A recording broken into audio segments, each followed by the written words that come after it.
James, hey, congratulations on your short film, Kata. Thank you so much. So, actually, I wanted more likely to congratulate you that this film is being showcased at Tribeca this year. How do you feel about that? Honestly, it's still surreal to me, especially like being based in Japan and like being a foreigner in Japan and yet still making a Japanese film that can communicate to a foreign audience. It's and a foreign audience at Tribeca is just amazing. So That is the most definitely awesome.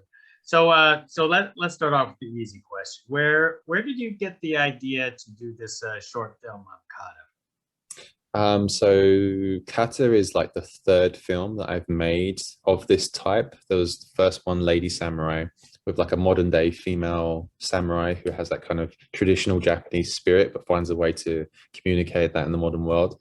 Then I had Buto dance, which is a kind of a traditional primal Japanese dance that, again, trying to find a way to keep that relevant in the modern world. And then Kata was thinking of the Olympics and karate and kata specifically going to be in the Olympics for the first time, thinking I don't feel like there's an audience that really understands. Like we might understand the combat kumite of karate, but the form, the kind of the inner journey of karate, I feel like is not really being explored so much. I thought this would be the perfect opportunity to get deeper into that. I want to backtrack a little bit. I think I have heard of your short film, Lady Samurai. I think I heard it from I want to say another film festival, Santa Barbara Film Festival. Right, exactly. Yeah, Right? yeah. Okay, I, so that's I, I, I was there last year. Yeah. that is terrific. Because it sounds like you have, I don't want to call this an obsession, but an admiration for Japanese culture, right? Oh, definitely. Yeah, for sure. It's influenced me so much in my life. So, What about Japanese culture that basically sparked a joy in you? I guess it's since I was a child, honestly, without even realizing it was just so many of like the video games and music, the stories. There was just a certain aesthetic or a certain just subtlety about Japanese storytelling or visuals or just like the way people interact with one another that I guess I found something I connected to in some way, even as a child. And it was only when I got older that I realized, like, oh, that stuff was all Japanese. I didn't actually even know.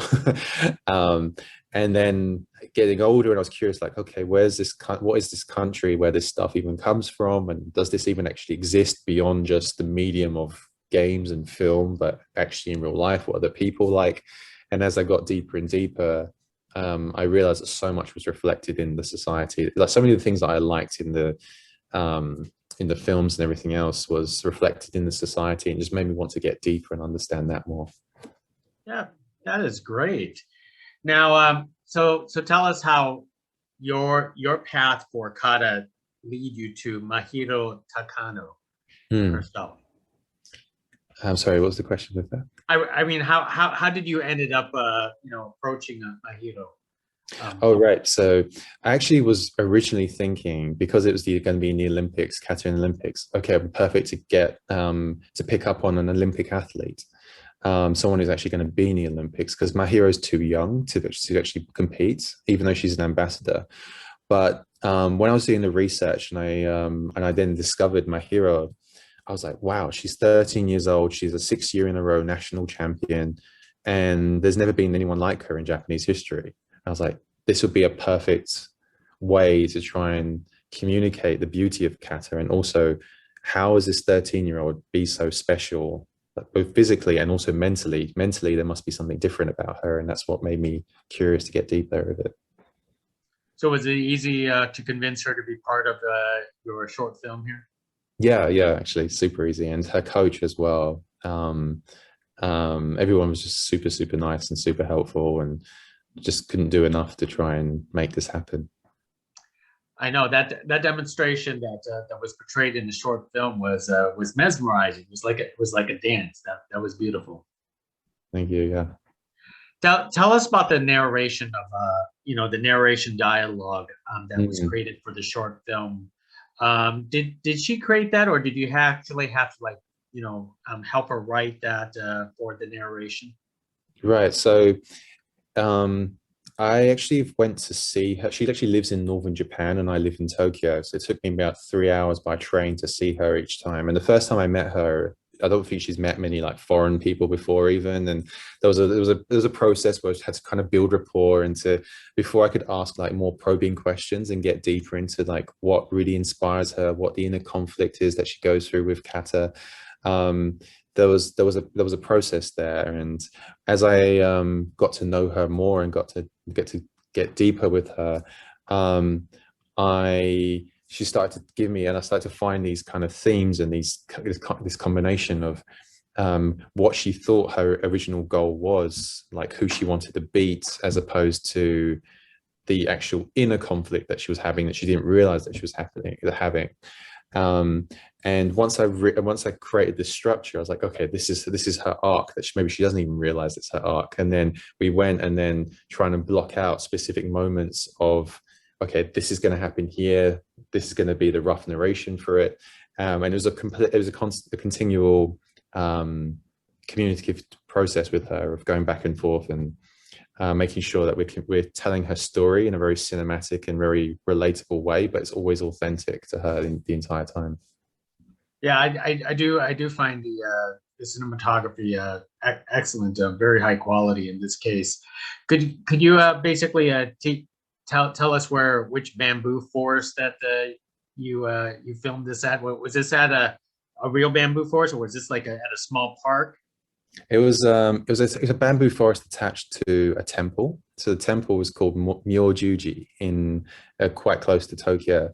And the owner of the temple was super open to us shooting there, super helpful. And yeah, it was just a really beautiful temple. As she walks in, you kind of see it on the right hand side, and then she diverts into the bamboo forest, and it was just like a really majestic. It felt like perfect, like this is made for as a film set almost. So, and then we just found ways to heighten it with smoke and fire and things like that. So. I know, and I almost felt like you were about to go into some kind of narrative film at that point, but I understand this is your style. Right. Yeah, exactly.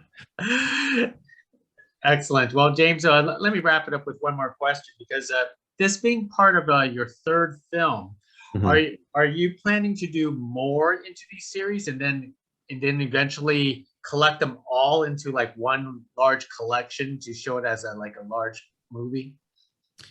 Yeah, I mean, I'm definitely looking at the moment to see how I can do maybe even longer pieces to get. I feel like these 6 to 7 minute shorts have been working really well, but I'm definitely looking now to see how I can make a longer format, maybe a 90 minutes, maybe to have 3 characters over 90 minutes, something where we're maybe dipping back and forth between similar characters, but in a different way, kind of exploring different things at the moment. And hopefully, yeah, can get some interesting projects going. Most excellent. Well, Kata is a quite an enjoyable documentary, and once again, congratulations for showcasing that this film at Tribeca. I know that's a far different reach from Santa Barbara, 2 years ago. Right. So it's quite from coast to coast. So internationally, nationally, you're doing well. Thank you. Thank you so much. Yeah, I really appreciate the feedback and just the audience reaction and kind of feeling a little bit validated in. It was a difficult choice in the beginning, moving to Japan but making films. Everybody was like, shouldn't you be in LA? Shouldn't you to be doing this? But it feels like it has meaning what we're doing with this. So we appreciate the support and go moving forward. I hope we can make many more things happen. Most excellent. Well, hopefully I get to speak to you again.